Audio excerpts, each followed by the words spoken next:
Thank you so much for watching Landumc Goes There. Please subscribe and hit the like button and the bell notification button. Focusing on the rise of a black sheriff in the American West in 1874, Blazing Saddles is widely regarded as the most audacious comedy of Mel Brooks' directorial career. The film has maintained an impressive and growing fan base many years after its release. This Western black comedy was co-written by Mel Brooks, Andrew Bergman, Richard Pryor, Norman Steinberg, and Alan Unger. It stars Cleavon Little and Gene Wilder, with a supporting cast made up of Slim Pickens, Alex Karras, David Huddleston, as well as Mel Brooks regulars Dom DeLuise, Madeline Kahn, and Harvey Korman. The storyline goes that crafty railroad worker Bart, played by Cleavon Little, becomes the first black sheriff of Rock Ridge, a frontier town about to be destroyed in order to make way for a new railroad. Initially, the people of Rock Ridge harbor a racial bias towards their new leader. However, they eventually warmed to him after realizing that Bart and his perpetually drunk gunfighter friend, played by Gene Wilder, are the only defense against a wave of thugs sent to rid the town of its population. The idea for the film came from a story outline that was written by Andrew Bergman, and he originally intended to develop and produce it himself. He wrote the first draft and called it Tex X, which was a play on Malcolm X's name. Alan Arkin was hired to direct the film, and James Earl Jones was going to play the sheriff. But that ended up all falling apart, as things often do in Hollywood.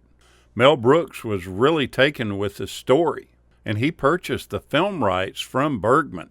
He then hired a group of writers to expand the outline that was originally created by Bergman, with one strict rule. They didn't want the script to be a polite one at all. Mel Brooks describes this writing process as completely chaotic. He even described it as being in the middle of a drunken fist fight. There were 5 different people yelling loudly, trying to get their ideas put into the movie. But not only was Mel the loudest, lucky for him, he had the right as director to decide what was in or out of the film. In the beginning, they had 5 people doing this. One guy left after a couple of weeks, and then it was basically Mel, Richard Pryor, and Norman Steinberg. Then Richard Pryor left after the first draft. That original title of Tex X was completely rejected because they were afraid that it would be mistaken for an X-rated film. Mel Brooks conceived the title of the film one day while he was taking a shower. It just popped into his head, Blazing Saddles. Richard Pryor was Brooks's original choice to play Sheriff Bart, but the studio didn't like that idea at all. They claimed that his history of drug arrest made him uninsurable, and they refused to approve the financing for the project with Pryor as the star. The role of Sheriff Bart then went to Cleavon Little. Brooks then offered the other lead role of the Waco Kid to John Wayne, who declined it because he deemed the film too blue for his family-oriented image. But he assured Brooks that he would be the first one in line to see it. That scene in which Mongo punches out the horse was inspired by Brooks's former boss, comedian Sid Caesar, who supposedly knocked one unconscious in real life. Now, whether this is true or not, nobody knows. I kind of doubt it. Gene Wilder was far from Mel Brooks's first choice to play the Waco Kid. Multiple actors, including Johnny Carson, turned down the part before screen veteran Gig Young was hired for the role. At first, Young seemed perfect for this boozy character, until it became painfully clear that he struggled with alcohol in his real life. During the first day of shooting, the actor was reportedly going through withdrawals from alcohol, and he became violently ill and had to be rushed to a nearby hospital. Brooks says that was the last time that he would ever cast somebody that was really that person in real life. He said that if you want an alcoholic, make sure you don't cast an alcoholic for the role.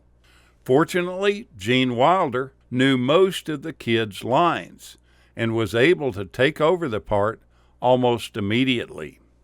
Madeline Kahn earned an Oscar nomination for her portrayal as saloon singer Lily. After being fired from the cast of Mame in 1974, she took this part in Blazing Saddles, which marked the first of several collaborations with Mel Brooks. And everyone that worked with her says that she was probably the best actress that they have ever worked with. It's pretty amazing how talented she was. During the audition process for the role of Lily, Madeline Kahn was asked by Mel Brooks to pull up her skirt so that he could see her legs. She was quite hesitant to do this, being unclear of what his intentions really were.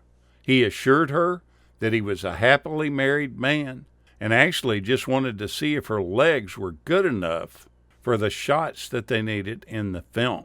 She then lifted her skirt and told him no touching, and she immediately got the role. Now, there are 2 scenes in the film that were censored. One of them was censored when it was on the big screen at its first release, and that was when Madeline Kahn's character was with Bart in a darkened room, and she states that she wondered whether the stories about black anatomy were true. You then immediately hear her say, "It's true, it's true."